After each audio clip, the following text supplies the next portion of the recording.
Hello friends, welcome to my YouTube channel. Friends, आज UGC NTA NET का paper मैं solve कर रहा हूँ।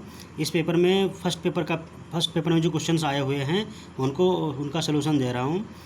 दोस्तों, ये क्वेश्चंस आपके DSSB, CTET, KVS, NVS और आपका AWS में PGT के रिगार्डिंग जो क्वेश्चंस आते हैं, यहाँ पे SSC में जो जीके या हिस्ट्री से रिलेटेड क्वेश्चंस आते हैं उसके लिए हेल्पफुल है। ठीक है, तो फ्रेंड्स स्टार्ट करते हैं।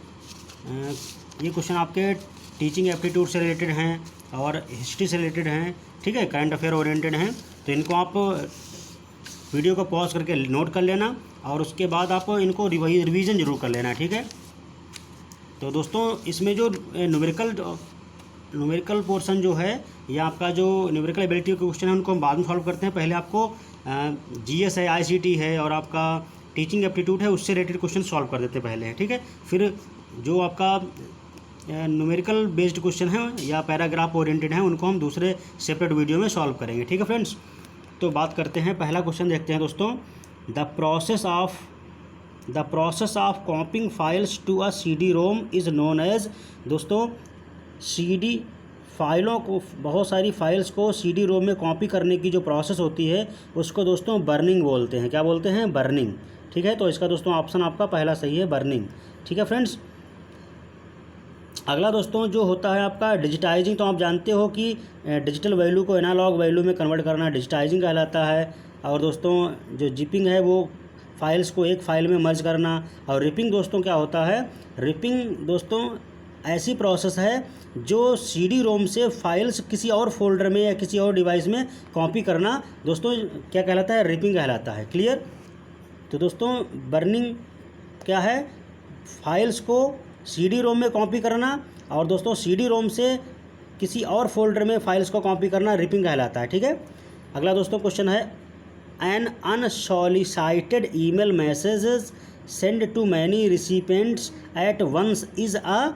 ये दोस्तों स्पैम कहलाता है। ठीक है, क्या है? स्पैम। ठीक है, अगला दोस्तों क्वेश्चन है, the statement the study design development implementation support और management of computer based information systems particularly software applications and computer hardware refers to।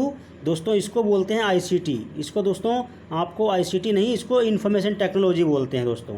ठीक है, तो दोस्तों आपकी ICT इसी के अंदर आती है। इंफॉर्मेशन टेक्नोलॉजी आपका बहुत ब्रॉड फील्ड है।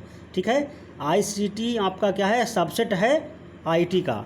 आप देख सकते हो दोस्तों, ये इंपॉर्टेंट रिलेशन याद रखना, जो आपका ICT है, इंफॉर्मेशन कम्युनिकेशन टेक्नोलॉजी, ये दोस्तों आपका सबसेट है किसका?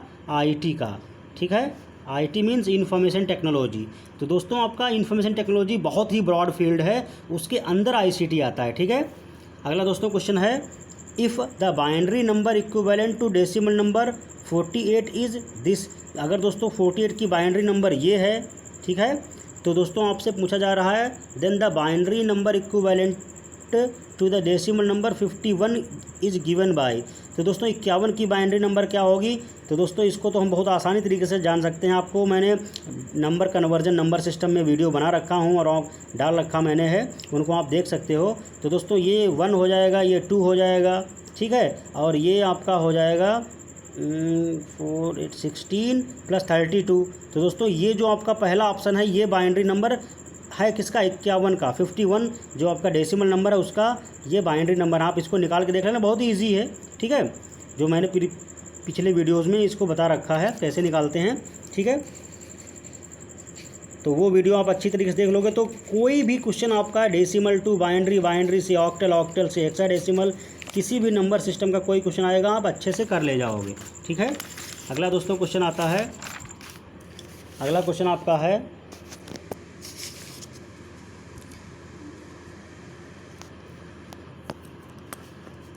नेक्स्ट क्वेश्चन आपका है, identify the air pollutant in urban areas which irritates eyes and also respiratory tract of human beings. तो दोस्तों इसका आपका ऑप्शन है सही, कार्बन मोनोऑक्साइड। ठीक है, तो दोस्तों इसको बोलते हैं CO। कार्बन मोनोऑक्साइड का जो आपका रासायनिक कॉन्फ़िगरेशन है वो CO कहलाता है। ठीक है, क्लियर? अगला क्वेश्चन दोस्तों है, which of the following is the which of the following is the highest source of water pollution in major rivers of India. ठीक है, तो दोस्तों इसमें आपका ऑप्शन सही है कि सबसे ज़्यादा जो वाटर पोल्यूशन करता है, ठीक है, सोर्स है वाटर पोल्यूशन का, वो क्या है? तो दोस्तों अनरेगुलेटेड स्मॉल स्केल इंडस्ट्री। ठीक है, ये आपका ऑप्शन सही है। इसका हिंदी मतलब होता है अविनियमित लघु उद्योग। ठीक है, अगला दोस्तों क्वेश्चन आपका आता है, ये क्वेश्चन आया हुआ था, sustainable development goals have specific targets to be achieved by. तो ये आपका दोस्तों गवर्नमेंट इंडिया ने सेट कर रखा था 2030 तक ये हम गोल अचीव कर लेंगे। ठीक है, अगला क्वेश्चन दोस्तों है, Indian governments target of producing power from biomass by the year 2022 is. तो दोस्तों 10 मेगावाट जो पावर प्रोडक्शन करने की बात कही थी। ठीक है, लक्ष्य रखा था। नेक्स्ट क्वेश्चन आपका है दोस्तों स्टेटमेंट से रिलेटेड, असर्शन और रीजन पे बेस्ड है। तो दोस्तों क्वेश्चन आपका है, conserving our soil resources is critical to human survival. इसका दोस्तों रीज़न है, soil is home to many microorganisms and contains minerals. तो फ्रेंड्स इसका आपका ऑप्शन सही है, इसका ऑप्शन आपका सही है, बोथ बी ऑप्शन सही है।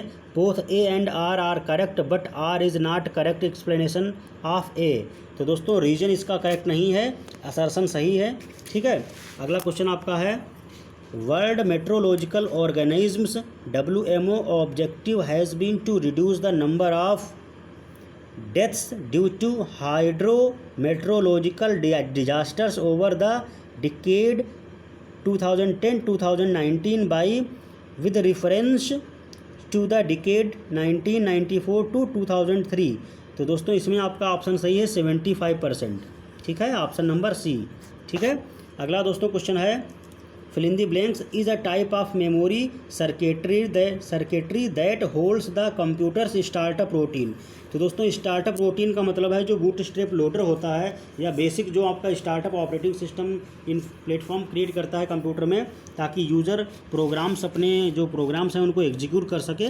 तो उसके लिए जो रूटीन जो भी सर्किटरी चेक होती है तो वो दोस्तों आपकी रीड ओनली मेमोरी में पहले लोड होता है। ठीक है, तो दोस्तों ये आपकी जो लोड होने वाली जिसमें मेमोरी में लोड होता है ये सारा सब कुछ सर्किटरी लोडिंग जो स्टार्टअप है रूटीन, ये दोस्तों रोम में होती है, रीड ओनली मेमोरी। ठीक है, और दोस्तों जो आपकी रोम है वो क्या है, वो नॉन वोलाटाइल मेमोरी है। ठीक है,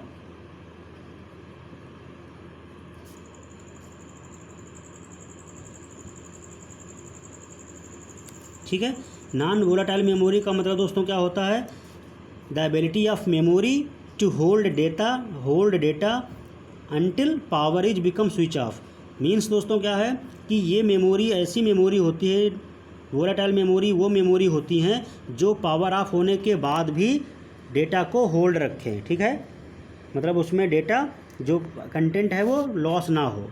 ठीक है, अगला दोस्तों क्वेश्चन है, एन स्काई is a character encoding scheme that is employed by personal computers in order to represent various characters, numbers and control keys that the computer user selects on the keyboard। ASCII is an acronym for।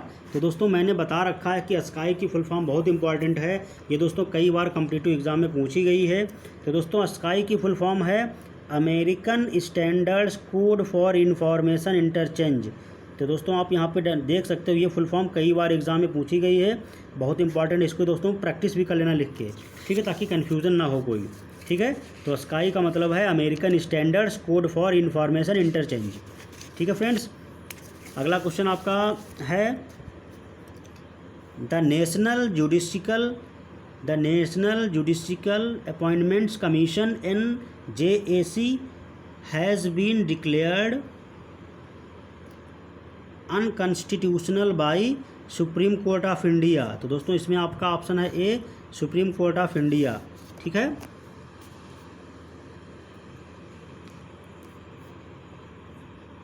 अगला दोस्तों question है, which of the following statements about the Indian political system is are correct. तो दोस्तों इसका आपका option number सही है। आप इस ऑप्शन दे रखे हैं, पहला स्टेटमेंट दे रखा था, president is both head of the state and head of the government. दूसरा दोस्तों ऑप्शन है आपका स्टेटमेंट दे रखा है पार्लियामेंट इज सुप्रीम।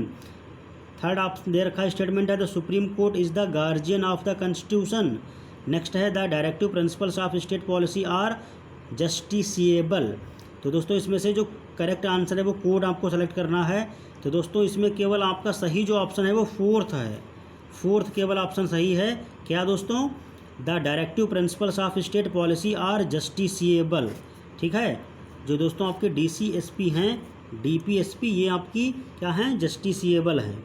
ठीक है, अगला क्वेश्चन दोस्तों नेक्स्ट है which of the following are the fundamental duties. तो दोस्तों पहला है to respect the national flag, to protect and improve the national environment, for a parent to provide opportunities for education to his her child. Next है to protect mountains and place of national importance. तो दोस्तों इसका option आपका सही जो है वो है ABC, मीन्स पहला ऑप्शन सही है, दूसरा ऑप्शन सही है, तीसरा सही है, चौथा दोस्तों क्या है? फंडामेंटल ड्यूटीज़ नहीं है। ठीक है, तो आपका ऑप्शन है सही पहला। क्लियर?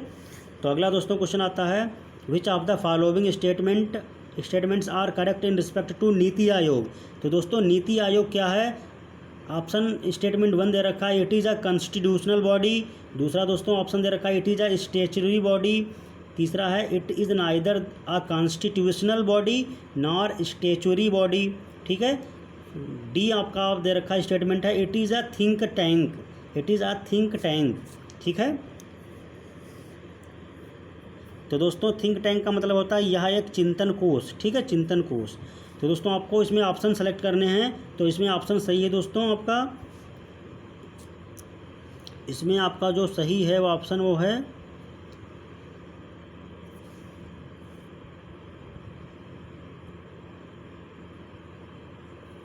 रिगार्डिंग नीति आयोग, आपका ऑप्शन सही है C और D। ठीक है, it is neither a constitutional body nor statutory body, और डी भी ऑप्शन आपका सही है it is a think tank. Means दोस्तों स्टेटमेंट नंबर C और D आपके सही हैं। ठीक है, इसलिए ऑप्शन तीसरा सही हुआ। अगला आपका क्वेश्चन दोस्तों इंपॉर्टेंट है, कई बार एग्जाम में पूछा गया है which of the following core values among the institutional of higher educations are promoted by NAAC. NAAC का दोस्तों मतलब होता है national assessment and accreditation council. ठीक है, तो दोस्तों इसके क्या फंक्शन होते हैं, क्या कोर वैल्यूज़ होती हैं? पहला दोस्तों है आपका statement contributing to national development. Next है fostering global competencies among the students. Next है inculcating a value system among students and teachers. Next है promoting the optimum utilization of the infrastructure. तो दोस्तों इसमें आपका ऑप्शन सही है ABC। ठीक है, ऑप्शन नंबर B सही है। इसमें दोस्तों statement number A, B, C 3 सही हैं, और जो लास्ट में D ऑप्शन है वो गलत है, D जो स्टेटमेंट है वो गलत है। ठीक है फ्रेंड्स, तो और आपका अगला क्वेश्चन आता है the best way for providing value education is through. तो दोस्तों वैल्यू एजुकेशन प्रोवाइड करने का जो सबसे अच्छा तरीका है वो दोस्तों क्या है? वो है मॉनिटरिंग, ऑप्शन डी में दोस्तों क्या है? Monitoring reflective sessions on values. तो दोस्तों ये आपका ऑप्शन सही है। ठीक है, अगर आपको वैल्यू एजुकेशन प्रोवाइड करना है तो इसका सबसे अच्छा मेथड यही है, monitoring reflective sessions on values. ठीक है, अगला आपका क्वेश्चन आता है, नेक्स्ट क्वेश्चन आपका है मैचिंग से रिगार्डिंग। तो दोस्तों आप इसको ध्यान से पढ़िए। A college level assistant professor has planned his her lectures with an intend to develop cognitive dimensions of students centered on skills of analysis and synthesis. Below given there are two sets of items, set A consisting of levels of cognitive interchange and set second comprising basic requirements for promoting them. Match the two sets and indicate your answer by choosing the correct alternative from the code. तो दोस्तों ये question ध्यान से पढ़ना है। अब इसके regarding आपको आंसर देना है। तो फ्रेंड्स ध्यान से देखना, जो आपकी दोस्तों मेमोरी लेवल होती है तो मेमोरी लेवल में क्या होता है, रिकॉर्ड किया जाता है। ठीक, तो दोस्तों मेमोरी में क्या होता है, रिकॉर्ड होता है। तो इसका मतलब है जो ए है उससे रिलेटेड होगा दोस्तों, recording the important points made during the presentation. तो दोस्तों ये आपका ऑप्शन मैच करेगा, यानी ए का सेकंड से है। तो ए का सेकंड से दोस्तों दो जगह है, पहला और थर्ड ऑप्शन। अगला दोस्तों है बी, तो बी में दोस्तों होता है अंडरस्टैंडिंग लेवल। तो अंडरस्टैंडिंग लेवल का मतलब होता है एग्जाम्पल्स। तो दोस्तों एग्जाम्पल कहाँ है आपका, ऑप्शन नंबर 1, यानी giving opportunities for discriminating examples and non examples of a point. तो दोस्तों आपका क्या है, बी का फर्स्ट। तो दोस्तों बी का फर्स्ट, ये इसका मतलब आपका ऑप्शन नंबर 3 सही हो गया, यहीं से आपने जान लिया। ठीक है, इसका मतलब आपका ऑप्शन नंबर 3 सही हो गया। अगला दोस्तों रिफ्लेक्टिव लेवल है। तो रिफ्लेक्टिव लेवल का मतलब होता है एनालाइजिंग एंड डिस्कस्ड। तो दोस्तों इसका मतलब है critically analysing the points to be made and discussed. तो दोस्तों ऑप्शन आपका मिल गया, ऑप्शन नंबर 3 सही है इन कोर्स में से। ठीक है, अगला दोस्तों क्वेश्चन आपका फिर आता है, which set of learner characteristics may be considered helpful in designing effective teaching learning systems, select the correct alternative from the following code. तो दोस्तों आपका ऑप्शन दे रखा है, पहला prior experience of learners in respect of the subject. Next है interpersonal relationship of learners family friends. Next है ability of the learners in respect to subject. अगला है स्टूडेंट्स लैंग्वेज बैकग्राउंड। नेक्स्ट है interest of students in following the prescribed dress code.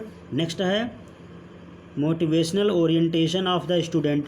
तो friends इसमें आपका option सही आता है, इसमें ऑप्शन आपका सही है 1, स्टेटमेंट नंबर 1, 3, 4 एंड 6 आपका स्टेटमेंट सही है। इसका मतलब ऑप्शन नंबर आपका बी सही है। ठीक है, आपका स्टेटमेंट नंबर 1, 3, 4 एंड 6 सही है। ठीक है, तो दोस्तों ये आपका स्टेटमेंट नंबर 1, 3, 4 और 6 किस में है, ऑप्शन नंबर बी।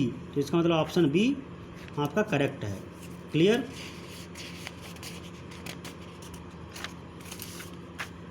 अगला दोस्तों आपका क्वेश्चन है असर्शन और रीजन पे ओरिएंटेड। तो दोस्तों क्वेश्चन है, the purpose of higher education is to promote critical and creative thinking abilities among students. इसका रीज़न दोस्तों है, these abilities ensure job placements. Clear. तो इसमें आपका करेक्ट ऑप्शन सेलेक्ट करना है। तो ऑप्शन नंबर आपका जो सही है वो है बी। ठीक है, यानी सेकेंड। इसका मतलब है both A and R are correct but R is not the correct explanation of A. Means assertion और रीजन दोनों करेक्ट हैं, लेकिन दोस्तों जो रीज़न है वो असर्शन का करेक्ट एक्सप्लेनेशन नहीं करता। ठीक है, इसलिए ऑप्शन नंबर बी आपका करेक्ट है। क्लियर।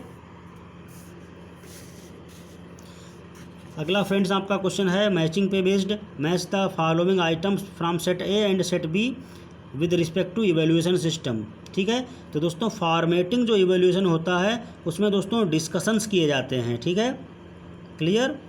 और दोस्तों जो आपका समेटिव इवैल्यूएशन है उसमें फाइनलाइज किया जाता है। तो दोस्तों समेटिव जो आपका इवैल्यूएशन है वो दोस्तों रिलेशन किससे करेगा, क्विज़ेस एंड डिस्कशंस से, या क्विज़ेस एंड डिस्कशंस से नहीं दोस्तों है। इसमें आपका जो समेटिव इवैल्यूएशन है वो रिलेट करेगा grading the final learners outcome. ठीक है, तीसरे से। अगला दोस्तों है कंटिन्यूअस एंड कंप्रहेंसिव एवेल्यूएशन। तो दोस्तों इसको बोलते हैं रेगुलरिटी। ठीक है,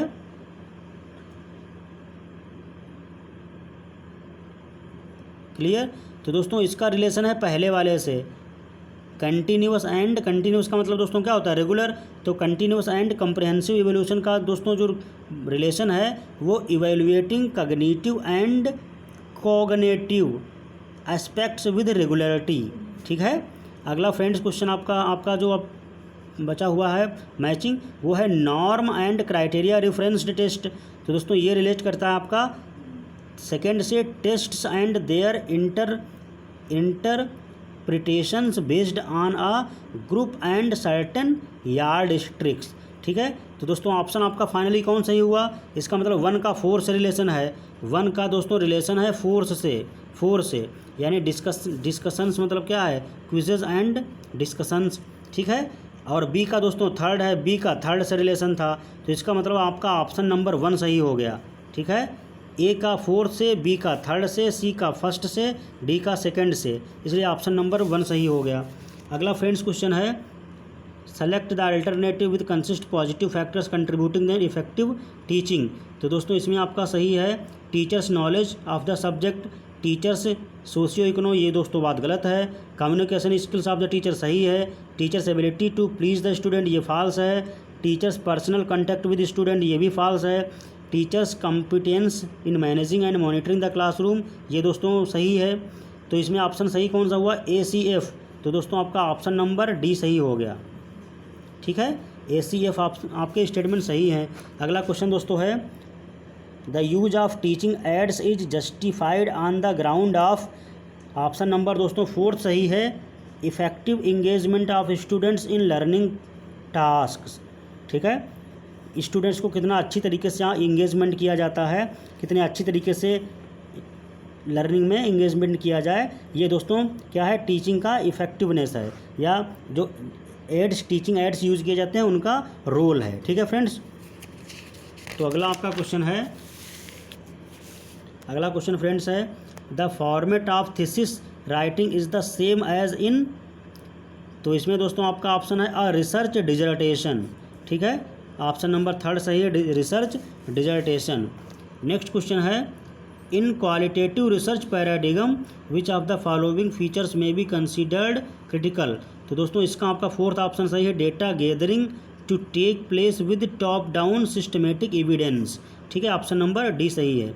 ठीक है, अगला दोस्तों क्वेश्चन है from the following list of the statement identify which has negative implications for research ethics. तो दोस्तों इसका आपका ऑप्शन सही है, इसका आपका ऑप्शन सही आता है ऑप्शन नंबर 3। ऑप्शन नंबर 3 में दोस्तों आपके कौन कौन से स्टेटमेंट आते हैं, स्टेटमेंट नंबर 2 यानी related studies are cited without proper references. 4th दोस्तों है conduct a practitioner is screened into terms of reported research evidences. Next दोस्तों है 6th both policy making and policy implementing process are regulated in the terms of preliminary studies. तो दोस्तों option number आपका 3 सही है, इसका मतलब statement 2nd, 4th and 6th true हैं। ठीक है,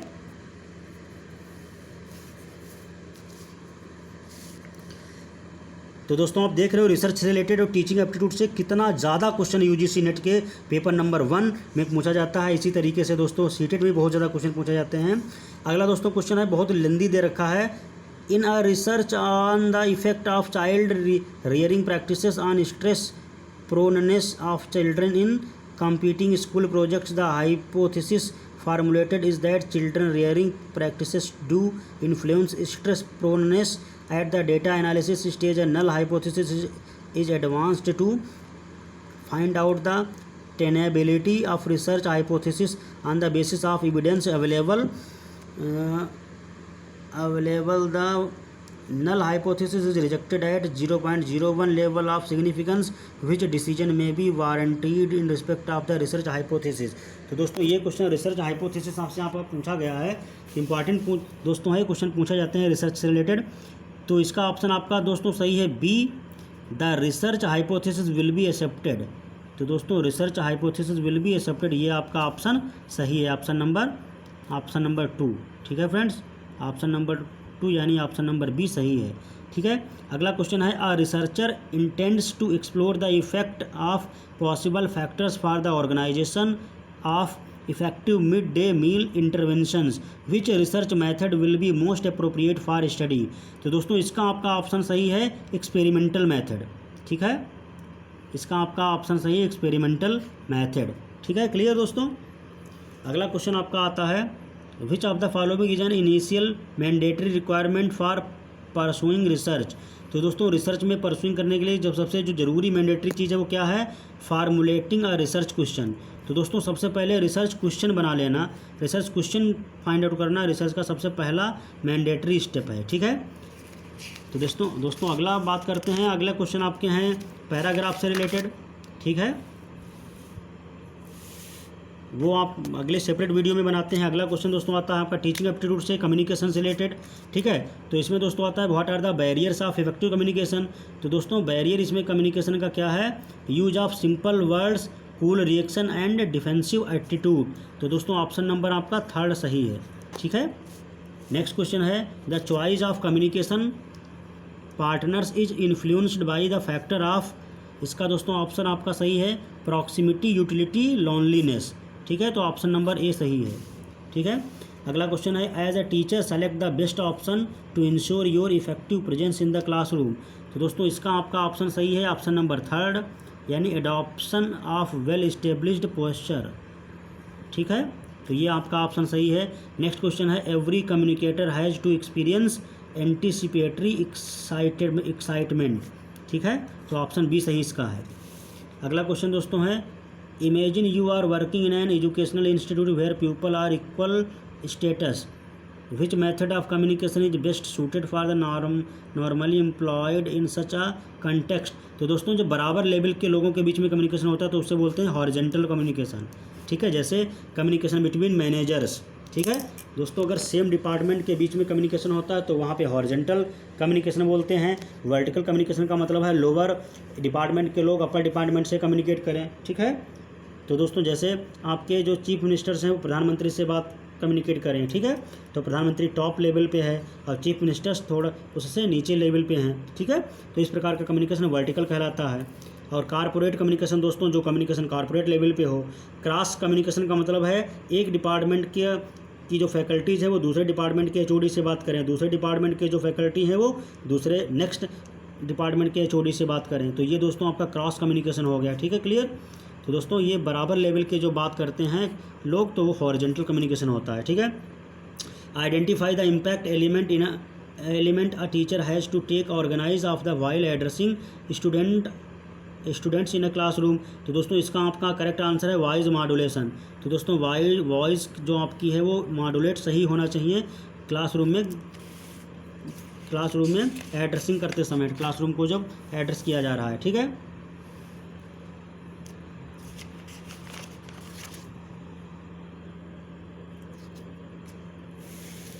नेक्स्ट क्वेश्चन दोस्तों आपका है वेन डायग्राम से रिलेटेड। तो दोस्तों वेन डायग्राम के लिखा है select the code which is not correct about Venn diagram. तो दोस्तों वेन डायग्राम के बारे में Venn diagram represents propositions as well as classes, ये भी सही है। It can provide clear method of notation, ये भी सही है। It can be either valid or invalid, ये दोस्तों बात गलत है, ठीक है। ये एक ही चीज़ बताता है, ठीक है, वैलिड इनवैलिड दोनों चीज़ नहीं। It can provide the direct method of testing validity, ये सही बात है, ठीक है। अगला दोस्तों क्वेश्चन आपके रीजनिंग पे है, ये दोस्तों आपको सेपरेट क्वेश्चन पे हम कराएंगे, ठीक है, सेपरेट वीडियो एक बना देंगे उस पर। हाँ दोस्तों एक क्वेश्चन ये बहुत इंपॉर्टेंट है, पूछा जाता है, ये हमेशा याद रखना, एक एनालॉगी पे क्वेश्चन जरूर आता है दोस्तों। ये देखिए consider the following statement and select the correct code stating the nature of the argument involved in it. दोस्तों क्या है, to suppose that the earth is the only populated world in the infinite space is as observed as to desert that in an entire field of millet only one grain will grow।